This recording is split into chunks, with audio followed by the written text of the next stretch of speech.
Guys आज हम लोग शुरू करते हैं chapter number 9 some applications of trigonometry.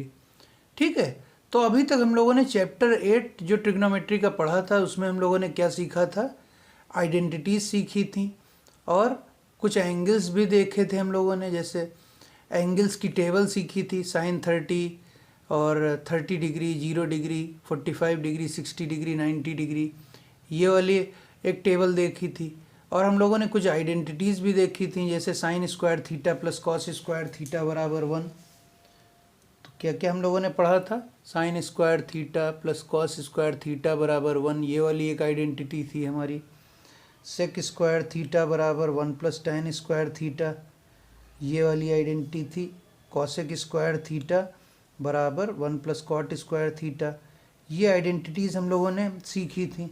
इसके अलावा हम लोगों ने क्या सीखा था, एक टेबल सीखी थी 0 degree, 30 degree, 45 degree, 60 degree, 90 degree पे साइन कॉस टेन कॉसेक से कॉट की क्या वैल्यूज़ होती हैं, ये सीखी थी।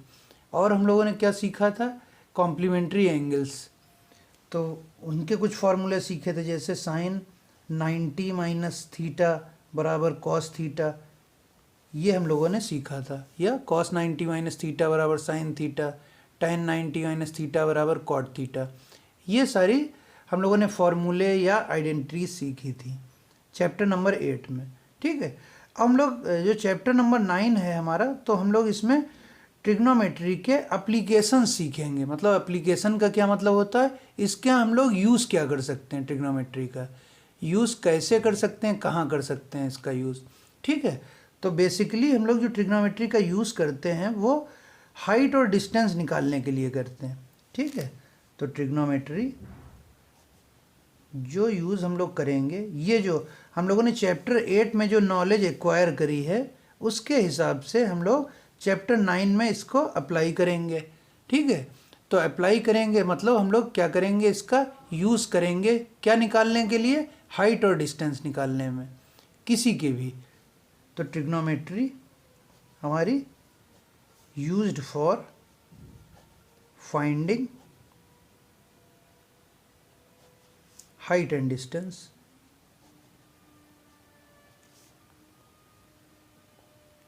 ठीक, तो हम लोग ट्रिग्नोमेट्री का यूज हाइट और डिस्टेंस निकालने में करेंगे, और हम लोगों को एक्चुअली उसको मेज़र करने की ज़रूरत नहीं। जैसे हमको किसी टावर की हाइट निकालनी, मान लिया कोई टावर जो है हमारे सामने है वो 10 या 20 मीटर या 30 मीटर ऊंचा है, तो हम लोगों को उसको नापने की एक्चुअल ज़रूरत नहीं कि हम लोग स्केल से उसको नापें।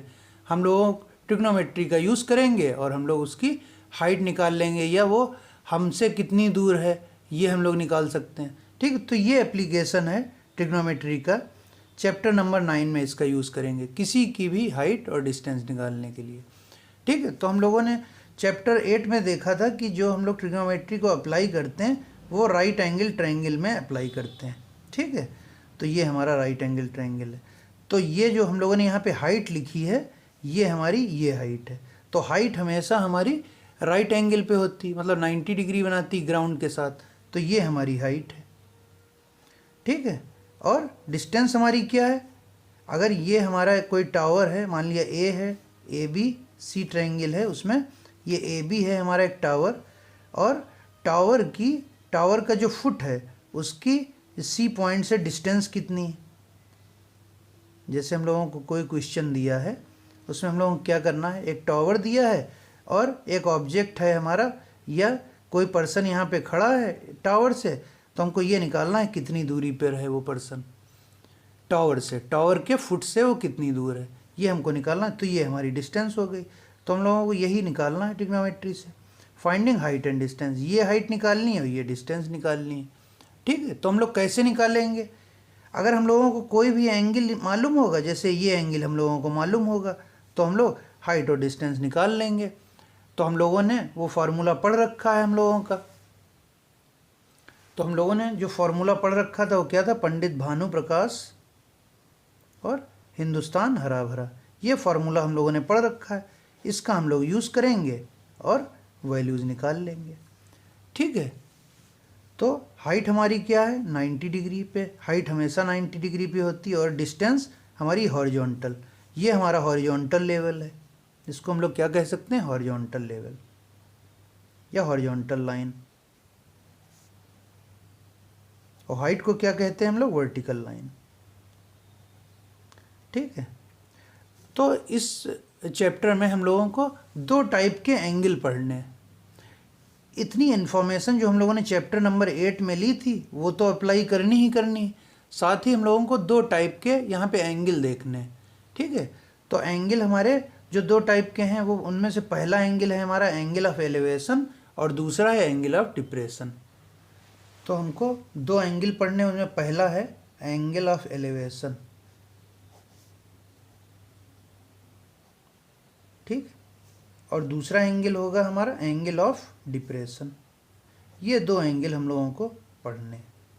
ठीक, तो ये जो इन्फॉर्मेशन है और ये इन्फॉर्मेशन को एक साथ हम अप्लाई करेंगे और हाइट और डिस्टेंस किसी भी ऑब्जेक्ट की, किसी भी टावर की हम लोग हाइट और डिस्टेंस निकाल सकते हैं विदाउट एक्चुअली मेजरिंग। ठीक है, तो हम पहले देखते हैं एंगल ऑफ एलिवेशन किसे कहते हैं। ठीक है, तो मान लेते हैं ये एक पॉइंट है या ये हम खड़े हैं और हम किसी भी एक टावर है, ये टावर का टॉप है। ठीक, मान लेते हैं ये हम खड़े हैं या ये हमारी आई है। ठीक, आई मतलब आँख से हम यहाँ देख रहे हैं और ये कोई टावर का टॉप है, तो टॉप ऑफ द टावर, और ये पर्सन, कोई भी पर्सन, या इसको हम लोग ऑब्जर्वर कहेंगे। ठीक है, जो पर्सन यहाँ पे खड़ा है, देख रहा है टावर के टॉप को, तो उसको हम लोग क्या कहेंगे, ऑब्जर्वर। ठीक, अब ये पर्सन जो है ये हॉरिजॉन्टल लेवल पे खड़ा है, तो ये हमारा हॉरिजॉन्टल लेवल है, और ये जो टावर है ये वर्टिकल। ठीक है, तो ये जो पर्सन है इस टावर के टॉप को देखता है, तो टावर के टॉप को ये कैसे देखेगा, तो अगर इस पर्सन को टावर के टॉप को देखना है तो वो यहाँ पे अगर खड़ा है तो अपना सर उठाएगा और ऊपर की तरफ देखेगा ऐसे। मतलब क्या है, ये हमारा हॉरिजॉन्टल है और कोई दूसरा पर्सन है, जो हमारा जो पर्सन है ऑब्जर्वर है, वो यहाँ पे खड़ा है और ये हॉरिजॉन्टल लेवल है, तो वो टावर के टॉप को देखेगा तो अपने सर को ऐसे उठा के देखेगा, इस तरीके से।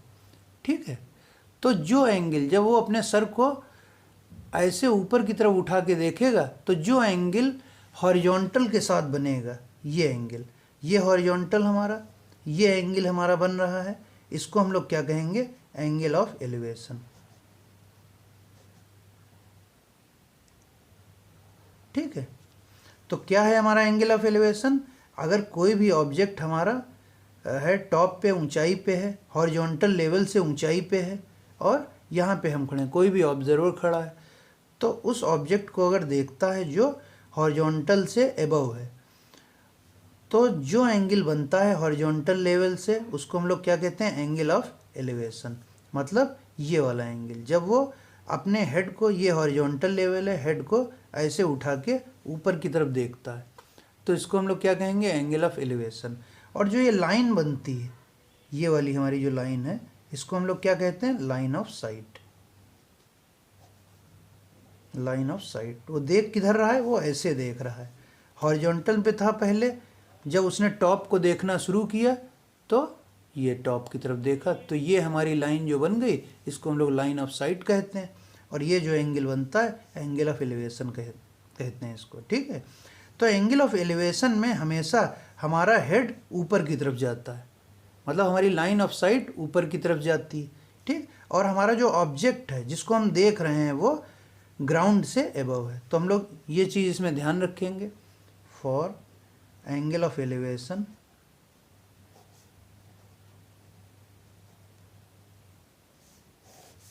Object is above from ground, object is above from ground या above from horizontal, ये horizontal और इससे ऊपर है हमारा ऑब्जेक्ट। ऑब्जेक्ट कौन सा है, ये टावर है अगर हमारा, तो ये टावर का टॉप है। ठीक, तो for angle of elevation object is always above from the ground, ground से हमेशा ऊपर की तरफ रहेगा, और ये हमारी लाइन ऑफ साइट है, और ये हमारा एंगल ऑफ एलिवेशन है। जो हमारा हेड जब ऊपर की तरफ जाता है, जो एंगल ग्राउंड से बनाता है उसको हम लोग क्या कहते हैं, एंगल ऑफ एलिवेशन। ठीक है, तो ये एंगल ऑफ एलिवेशन कहाँ से कहाँ बन रहा है, एंगल ऑफ एलिवेशन हमारी लाइन ऑफ साइट हॉरिजॉन्टल से बना रही है, या हमारा जो हेड ऊपर की तरफ जाता है तो जो ग्राउंड से बना रहा है। ठीक, ऑब्जर्वर, जो ऑब्जर्वर ग्राउंड पे खड़ा है वो जो एंगल बना रहा है टॉप से हॉरिजॉन्टल से जो एंगल बना रहा है उसको हम लोग एंगल ऑफ एलिवेशन कहते हैं। ये हमारी लाइन ऑफ साइट, ये हमारा हॉरिजॉन्टल लेवल। ठीक है, तो ये हो गया हमारा एंगल ऑफ एलिवेशन। ठीक है, तो एंगल ऑफ एलिवेशन हमारा क्या है, हॉरिजॉन्टल लेवल से जो एंगल बनता है उसको हम लोग एंगल ऑफ एलिवेशन कहते हैं जब हमारा ऑब्जेक्ट ग्राउंड से या हॉरिजॉन्टल लेवल से ऊपर होता है। तो ये हमको हमेशा याद रखना है, when object is above from the ground. ठीक है, अब हमारा दूसरा एंगल क्या है, एंगल ऑफ डिप्रेशन, ये वाला एंगल। ठीक है, तो हमारा एंगल ऑफ डिप्रेशन,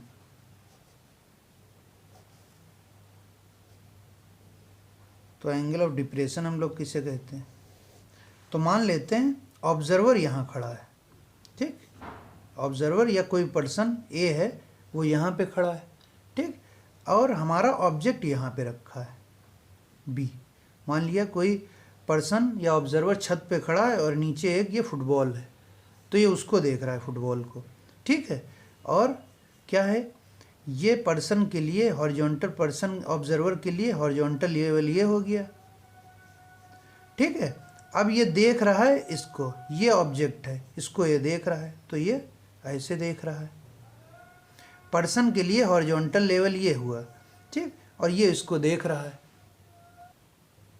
ठीक है, तो जो ये एंगल बनता है थीटा, मान लिया थीटा एंगल बनता है, इसको हम लोग क्या कहते हैं, angle of depression, angle of depression.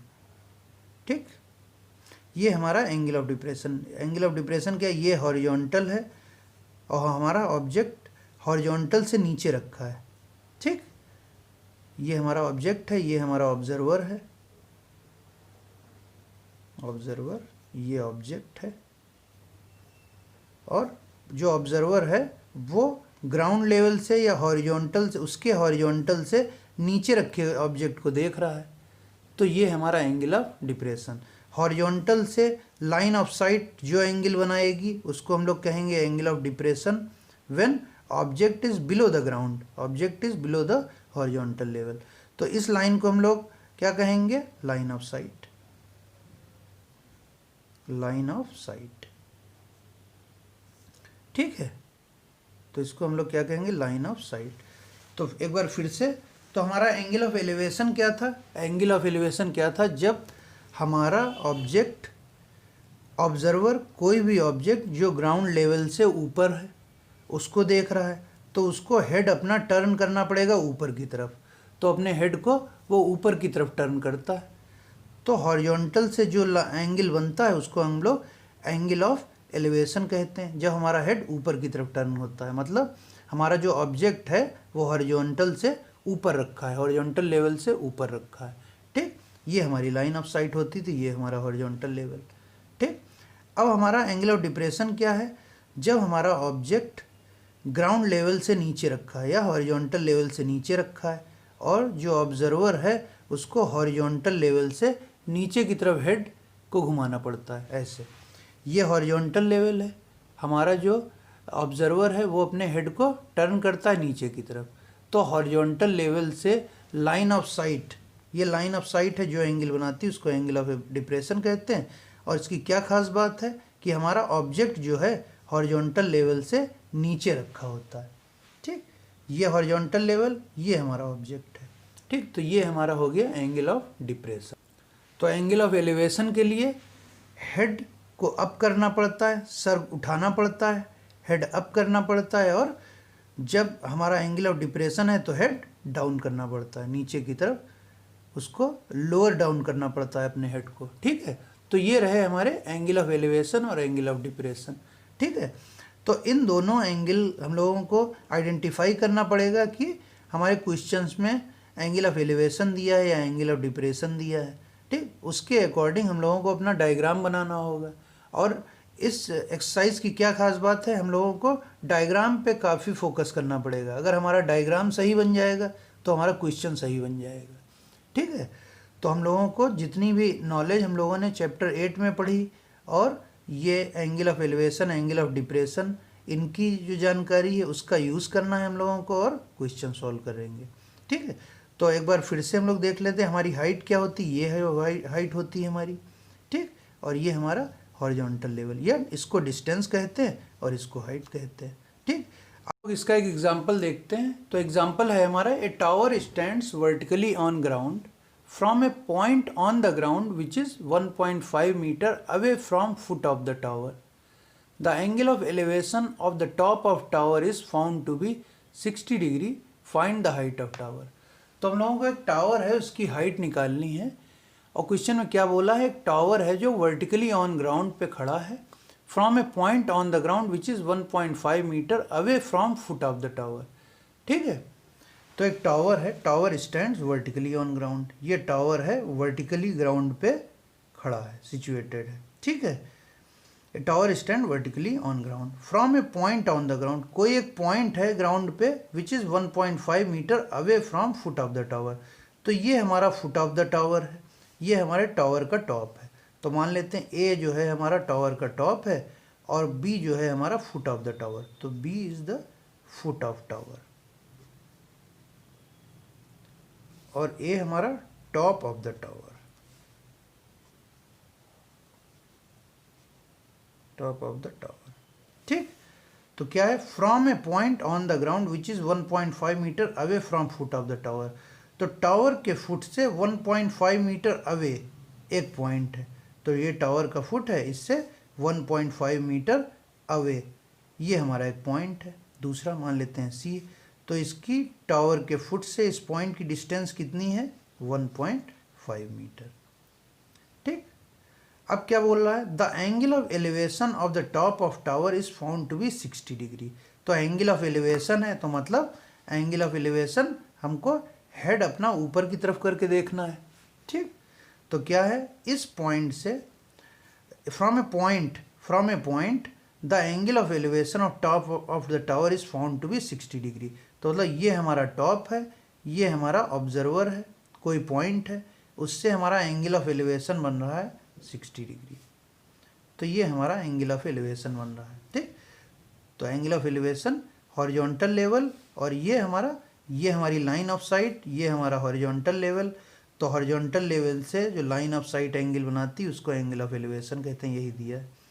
ठीक, तो from a point on the ground which is 1.5 metre away from foot of the tower, एक पॉइंट है फुट ऑफ टावर से 1.5 मीटर दूर है, वहाँ से angle of elevation of the top of the tower is 60 degree.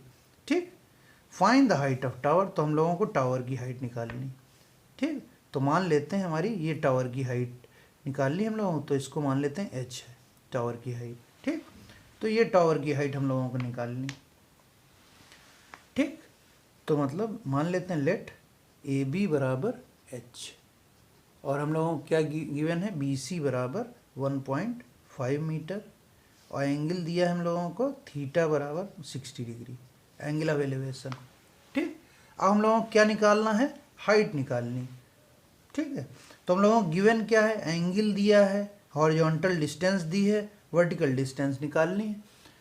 तो हम लोग क्या यूज़ करेंगे, अब हम लोगों के पास जो फॉर्मूले हैं पी बी पी, पंडित भानुप्रकाश हिंदुस्तान हरा भरा। ठीक, तो अब हम लोगों को इसमें से देखना है कि हम लोगों को क्या निकालना है। तो हम लोगों को मालूम क्या है, ए बी मालूम है, ए बी निकालना है, और बी सी मालूम है हम लोगों को। तो मतलब इन रेशियो के हिसाब से अगर ये हमारा एंगल 60 डिग्री, तो इसके सामने वाला परपेंडिकुलर होता है और ये बेस होता है। तो परपेंडिकुलर ए बी और बेस बी सी, तो परपेंडिकुलर अपॉन बेस हमारा क्या होता है, परपेंडिकुलर अपॉन बेस ये है हमारा, इसको क्या हम लोग कहते हैं, tan। तो हमारा एंगल क्या बन रहा है, अगर मान लेते हैं ये 60 डिग्री नहीं होता, ठीक, तो क्या होता है, ये tan c, मान लेते हैं ये c एंगल होता, तो हम लोग क्या लिख देते हैं यहाँ पे, tan c बराबर A B upon B C. ठीक है, अब चूंकि हम लोगों को यहाँ पे 60 डिग्री दिया है, तो सी की जगह हम लोग लिख देंगे tan 60 डिग्री, सी की जगह 60 डिग्री लिख देंगे। हम लोगों ने ए बी को h माना है और बी सी को 1.5 माना है, तो हमारी अननोन क्वांटिटी क्या है, h है, तो h को तो हम लोग निकाल सकते हैं। tan 60 बराबर परपेंडिकुलर अपॉन बेस, तो tan 60 बराबर h अपॉन 1.5, तो यहाँ से h की वैल्यू हम लोग निकाल सकते हैं। तो यहाँ से h क्या आ जाएगा हमारा, h बराबर 1.5 इंटू 1.5 को tan 60 से मल्टीप्लाई कर दिया, ठीक, तो 1.5 इंटू tan 60 की वैल्यू √3, तो ये कितनी आ गई हमारी हाइट, 1.5 √3 मीटर, ठीक, ये हमारी हाइट आ गई। ठीक है, तो इन क्वेश्चन करने के लिए हम लोगों को ये एंगल्स याद होने चाहिए कि tan 60 की वैल्यू tan 30, sin 30, cos 30, वो वाली टेबल तो बिल्कुल याद होनी चाहिए, और जितनी भी हमारी आइडेंटिटीज़ थी वो हमको याद रहनी चाहिए, और कॉम्प्लीमेंट्री एंगल सारे याद होने चाहिए। तो जितनी अच्छी तरीके से हम लोगों को फॉर्मूले याद होंगे, उतनी आसानी से हम लोग ये वाली एक्सरसाइज कर सकते हैं। तो इसीलिए इस एक्सरसाइज को क्या कहा गया, सम एप्लीकेशंस ऑफ ट्रिग्नोमेट्री। ठीक है, तो हम लोगों को जो कंडीशन दी रही होगी या जो हम लोगों को क्वेश्चन में दिया रहेगा, तो उसके हिसाब से तो पहला हमारा काम क्या है, फिगर सही, डायग्राम इसका सही से बनाना है। ठीक, एक बार डायग्राम सही से बन जाता है, फिर हम लोगों को ये देखना है कि हमारी अननोन क्वांटिटी क्या है और हमको गिवन क्या है। तो हम लोग ट्रिग्नोमेट्रिक रेशियोज का यूज़ करेंगे और एंगल दिया ही रहेगा हम लोगों को, तो इन ट्रिग्नोमेट्रिक रेशियोज का यूज़ करेंगे और जो अननोन क्वांटिटी दी होगी वो हम लोग निकाल लेंगे। तो एक्सरसाइज 9.1 का क्वेश्चन नंबर 1 देखते हैं। तो क्वेश्चन नंबर 1 क्या है, a circus artist is climbing a 20 metre long rope which is tightly stretched and tied from the top of a vertical pole to the ground. ठीक, find the height of the pole if the angle made by rope with the ground level is 30 degree. ठीक है, तो एक circus artist है, वो 20 metre long rope पे चढ़ रहा है और उस रोप को एक वर्टिकल पोल से बांधा गया है, वर्टिकल पोल के टॉप से बांधा गया है। ठीक, और वर्टिकल पोल ग्राउंड पे खड़ा है। ठीक, find the height of the pole, उस पोल की हम लोगों को हाइट निकालनी है अगर हमारी जो रस्सी है, रोप है, वो ग्राउंड से 30 डिग्री का एंगल बना रही है। ठीक है, तो क्या है हमारा क्वेश्चन, एक सर्कस आर्टिस्ट है, वो 20 मीटर लॉन्ग रोप पे चढ़ रहा है और जिसको एक वर्टिकल पोल जो कि ग्राउंड पे है उससे बांधा गया है, मतलब ये हमारा एक वर्टिकल पोल है। ठीक, ये हमारा ग्राउंड है और ये हमारा वर्टिकल पोल है और ये वर्टिकल पोल का टॉप है। ठीक है, a circus artist is climbing a 20 metre long rope which is tightly stretched, और रस्सी को कहाँ से बांधा गया है, top from the top of a vertical pole to the ground. तो मान लेते हैं ये हमारा एक पॉइंट है जहाँ से रस्सी जो है सर्कस आर्टिस्ट चढ़ना शुरू करता है। ठीक, और एक रस्सी है जिस पे चढ़ना वो शुरू करता है और रस्सी 20 मीटर लॉन्ग है और रस्सी कहाँ से बंधी हुई है, top of a vertical pole के। ये हमारा वर्टिकल पोल, ठीक, और ये हमारे वर्टिकल पोल का टॉप है, इससे हमारी रस्सी बंधी हुई है। इस पे सर्कस आर्टिस्ट को चढ़ना है और इसकी लेंथ दे रखी 2 मीटर। ठीक, a circus artist is climbing a 20 metre long rope, 20 metre long rope पे सर्कस आर्टिस्ट चढ़ रहा है, विच इज़ टाइटली स्ट्रेच्ड, जो टाइटली स्ट्रेच की गई है और बांधी गई है, tied from the top of a vertical pole, इस रस्सी को वर्टिकल पोल के टॉप से बांध दिया गया है। ठीक, find the height of the pole, हमको पोल की हाइट निकालनी है। ठीक, if the angle made by rope, if the angle made by rope, ये हमारी रोप है, with the ground, ground level हमारा ये ग्राउंड लेवल है। ठीक, and the angle made by the rope with the ground is 30 degree. तो ये हमारी रोप है, ये हमारा ग्राउंड है, जो एंगल रोप ग्राउंड से बनाती है वो कितना है, 30 डिग्री। ठीक, तो ये हमारा एक ट्रायंगल बन गया, राइट एंगल ट्रायंगल। ये वर्टिकल पोल है, मतलब ये हमारी हाइट है। ठीक, 90 डिग्री पर। तो हमको क्या निकालना है, find the height of the pole, हमको ये हाइट निकालनी। ठीक, तो डायग्राम समझ में आया आप लोगों को, एक बार फिर से। ए सर्कस आर्टिस्ट, कोई भी सर्कस आर्टिस्ट है, वो 20 मीटर लंबी रस्सी पे चढ़ रहा है। ठीक, उस रस्सी को कहाँ से बांधा गया है? एक टावर है या एक पोल है, उस पोल को पोल के टॉप से उस रस्सी को बांध दिया गया है। ठीक, अब वो उसके ऊपर चढ़ रहा है, रस्सी के ऊपर। अब हमको क्या निकालना है? इस पोल की हाइट निकालनी है, और जो एंगल ग्राउंड के साथ रस्सी जो बना रही है वो 30 डिग्री। ठीक है, तो ये हम लोगों को हाइट निकालनी है। तो मान लेते हैं let BC height of pole is h। Pole है हमारा BC, इसकी हाइट है h मीटर। ठीक, ये हाइट है हमारी। ठीक है, तो ये हमारा क्या हो गया? अब देखिए यहाँ ये हमारा ग्राउंड लेवल है, हमारा ये लाइन ऑफ साइट है, और ये एंगल बन रहा है, मतलब ये हमारा एंगल ऑफ एलिवेशन है। ठीक, एंगल ऑफ एलिवेशन क्या होता है? जब हमारा ऑब्जेक्ट कहाँ पे होता है? अबव द ग्राउंड, यहाँ टॉप से बंधा हुआ है और ये एंगल बन रहा है हमारा 30 डिग्री। ठीक है, तो ये हमारा एंगल ऑफ एलिवेशन है। हम लोगों को निकालना क्या है? BC की हाइट, मतलब वर्टिकल पोल की हाइट निकालनी। ये हाइट हमारी h है, ये निकालनी, और ये डिस्टेंस हमारी गिवन है 20 मीटर। तो AB बराबर 20 मीटर गिवन है। ठीक है, तो हमारी इसमें नॉन क्वांटिटीज़ क्या हैं?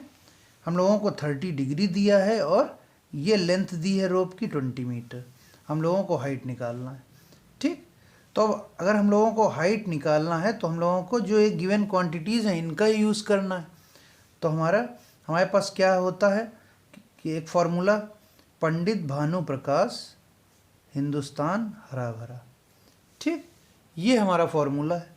अब हम लोगों को ये देखना है कि हम लोग इन नॉन क्वांटिटीज़ का यूज़ कैसे कर सकते हैं। हमारे पास ये भी एक फार्मूला होता है, ये हमारा ये हमारा एंगल 30 डिग्री, इसके सामने ये परपेंडिकुलर, ये बेस, तो perpendicular upon base is equal to tan 30। ठीक, परपेंडिकुलर अपॉन बेस क्या होता है हमारा? tan, तो tan 30।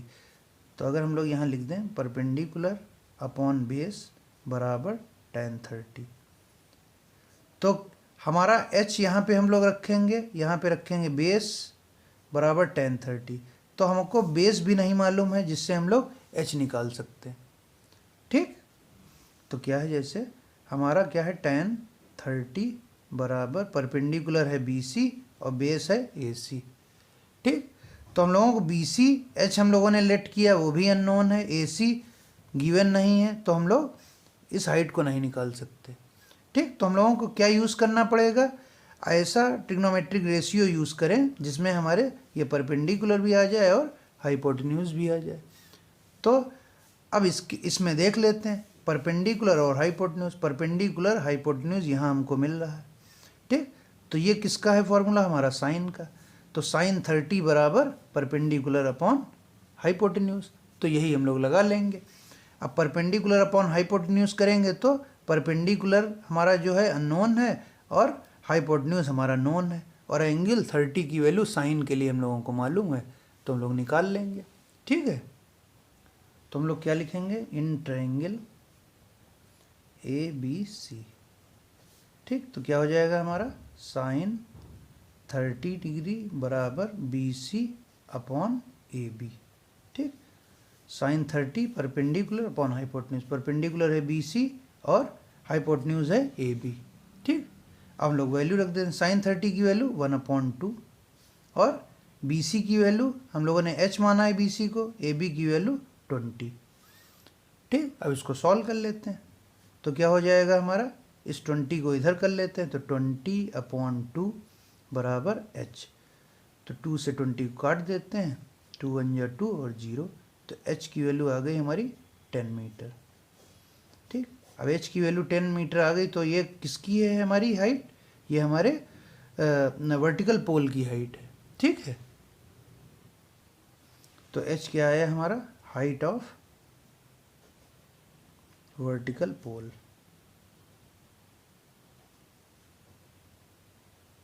बराबर 10 मीटर, और ये हमारा क्या था? BC। ठीक, तो इस तरीके से हम लोगों ने वर्टिकल पोल जो हम लोगों को निकालना था उसकी हाइट निकाल ली। ठीक है, तो हम लोग इसका सेकंड क्वेश्चन देखते हैं। तो हमारा सेकंड क्वेश्चन क्या है? A tree breaks due to storm and the broken part bends so that top of the tree touches the ground, making an angle 30 degree with it. The distance between the foot of the tree to the point where the top touches the ground is 8 meter. Find the height of the tree. तो question में क्या कहता है कि एक tree है जो तूफान आता है और वो टूट जाता है, ठीक, और जो उसका टूटा पार्ट है वो ग्राउंड को टच, वो टूटा पार्ट जो है वो झुक जाता है और ग्राउंड को टच करने लगता है, और ग्राउंड के साथ जो टूटा हुआ पार्ट है वो 30 डिग्री एंगल बनाने लगता है। फिर क्या बोला, the distance between the foot of the tree to the point where the top touches the ground is 8 metre. तो जो ट्री का टॉप है जो ग्राउंड को जहाँ से टच कर रहा है, ठीक है, और वहाँ से ग्राउंड की डिस्टेंस मतलब ट्री के फुट की डिस्टेंस 8 मीटर है।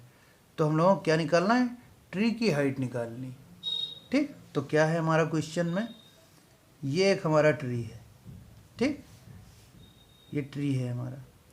अब क्या होता है, तूफान आता है, स्टॉर्म आता है, तो ट्री जो होता है हमारा टूट जाता है। मान लिया ये यहाँ से हमारा ट्री टूट जाता है, ठीक। अब जो टूटा पार्ट है लटकने लगता है, ठीक। जब टूटा पार्ट लटकता है तो ग्राउंड को वो टच करता है, ठीक है। तो ये जो ऊपर का हिस्सा है टूट जाता है और ग्राउंड को ये टच करने लगता है, ठीक। ये हमारा पूरा ट्री था, ये पूरे ट्री की हाइट थी, और ये क्या है हमारा, जब तूफान आया और ये ट्री टूट गया यहाँ से और बेंड हो गया, बेंड होके ये ग्राउंड को टच करने लगा, और साथ ही साथ जब ये ग्राउंड को टच करता है तो ग्राउंड के साथ ये एंगल 30 डिग्री बनाता है। A tree breaks due to storm and broken part bends, broken part bend हो गया, so that top of the tree, जो टॉप है ट्री का, ये टॉप है ट्री का, ये क्या बना रहा है, ग्राउंड को टच करता है और एंगल 30 डिग्री बनाता है ग्राउंड से। अब बोला है the distance between the foot of the tree, ये हमारा फुट ऑफ द ट्री है, to the point where the top touches the ground, और ये हमारा टॉप है ट्री का, तो ये जहाँ पे टच करता है ग्राउंड को, इसके बीच की डिस्टेंस है 8 मीटर। ये डिस्टेंस हम लोगों को दी है, ठीक। हम लोगों को क्या निकालना, find the height of the tree, ठीक। तो find the total height of the tree, हम लोगों को ट्री की हाइट निकालनी, ये नहीं हम लोगों को निकालना है, हम लोगों को ये भी निकालना है और ये भी निकालना है, तभी तो ट्री की हाइट आएगी, ठीक। तो मान लेते हैं ये ए है, ये बी है, ये सी है, ठीक। तो क्या है, मान लेते हैं late height of tree is, height of tree is H, ठीक। तो ये हमारा ए था पहले यहाँ पे, ठीक। ए बी वाला जो हिस्सा था हमारा, जब तूफान आया तो ये टूट के इधर आ गया, ठीक है। तो अब हम लोगों को क्या निकालना है, ए बी ये वाली और बी सी ये वाली निकालनी, ठीक। तो let height of the tree is H, तो एच की वैल्यू क्या है हमारी, A B plus B C बराबर एच, ठीक, ठीक है। तो ये हमारा डायग्राम बन गया, ये हमारा पूरा ट्री था, तूफान आया, ये हिस्सा टूट जाता है और ग्राउंड को टच करने लगता है, और ग्राउंड के साथ ये हमारा हिस्सा 30 डिग्री बनाता है, और जो ट्री का टॉप है और जो ट्री का फुट है ये, इनके बीच की डिस्टेंस 8 मीटर है। तो हम लोगों को क्या निकालना है, ट्री की हाइट। ट्री की हाइट का मतलब ये वाली जो टूट के नीचे आ जाती है और ये वाली हाइट, ठीक। तो हम लोगों को ए बी भी निकालना है और बी सी भी निकालना है। हम लोगों को गिवन क्या है, इस ट्रायंगल का बेस, मतलब ट्री के फुट से ट्री के टॉप की डिस्टेंस दी है जब ट्री बेंड हो जाता है, ठीक है। तो हम लोग इसको निकाल लेते हैं। तो हम लोगों को पहले क्या निकालना है, ये निकालना है और ये निकालना है। तो हमारा फॉर्मूला क्या होता है, पंडित भानु प्रकाश हिंदुस्तान हरा भरा, ठीक। ये हमारा फॉर्मूला है, ठीक। तो अब हम लोग देखते हैं इसमें हम लोगों को गिवन क्या है। हम लोगों को ये अगर 30 है तो ये हमारा परपेंडिकुलर है, ठीक। तो ये परपेंडिकुलर है, ये हमारा बेस है, ठीक। तो हम लोग परपेंडिकुलर अपॉन बेस लगा सकते हैं, जिससे हम लोग ये परपेंडिकुलर निकाल लेंगे, ठीक। क्योंकि हमको परपेंडिकुलर निकालना है, बेस गिवन है, तो perpendicular upon base is tan theta. और दूसरा क्या निकालना है, ए बी निकालना है हम लोगों को। तो ए बी कैसे निकालेंगे हम लोग, जब हम लोग या तो परपेंडिकुलर निकाल लें तो परपेंडिकुलर अपॉन हाइपोटेन्यूज निकाल के हम लोग इसमें क्या कर लेंगे, perpendicular upon hypotenuse is sine theta, ठीक। या दूसरा क्या तरीका है हमारा, base upon hypotenuse, base upon hypotenuse is cos theta. ठीक, तो ऐसे निकाल सकते हैं हम लोग, बेस गिवन है और हाइपोटेन्यूज निकाल लेंगे। ठीक, तो शुरू करते हैं। तो इन triangle A B C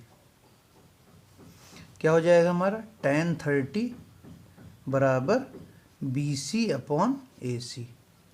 tan 30 B C perpendicular upon base.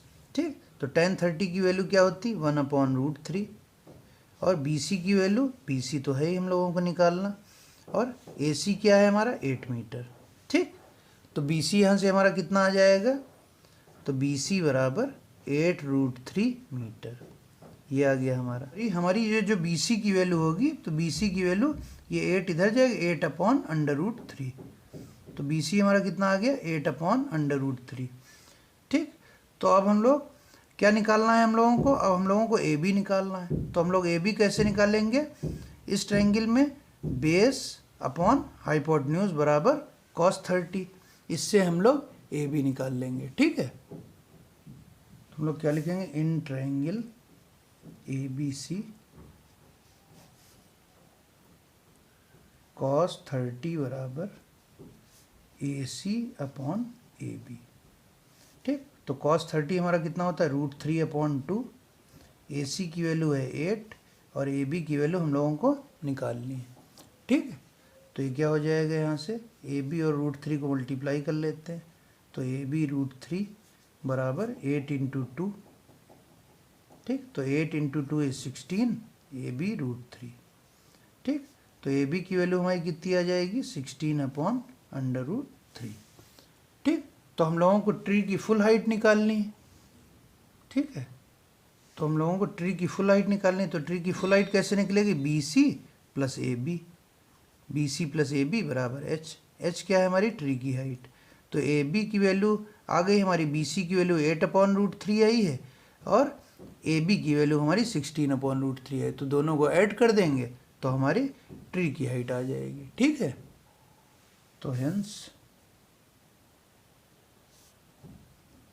Height of tree A B plus B C, ये किसके बराबर था हमारा, एच के बराबर। तो ए बी की वैल्यू क्या आई है, 16/√3, और बी सी की वैल्यू कितनी आई है, 8/√3। ठीक है, अब इनको ऐड कर देते हैं। तो 1/√3 कॉमन ले लेते हैं, तो क्या हो जाएगा, 16 + 8, 16 + 8 इज 24/√3। ठीक है, तो अब रूट को डिनोमिनेटर में नहीं आना चाहिए, तो हम लोग क्या करते हैं, इसको रेशनलाइज कर देते हैं। रेशनलाइज करने के लिए √3 से ऊपर नीचे मल्टीप्लाई कर देंगे। ठीक है, तो ये क्या हो जाएगा हमारा, 24√3, और ये √3 √3 √3 × √3 इज 3। ठीक, तो क्या हो जाएगा, 3 8 जा 24। ठीक, तो √3 × √3 इज 3, 24√3 न्यूमरेटर में। अब इस 3 से 24 को काट देते हैं, तो 3 8 जा 24, तो 8√3 मीटर। तो ये आ गई हमारी ट्री की हाइट। ठीक, तो hence height of tree is 8√3 metre. ठीक, all about question number 2 of exercise 9.1।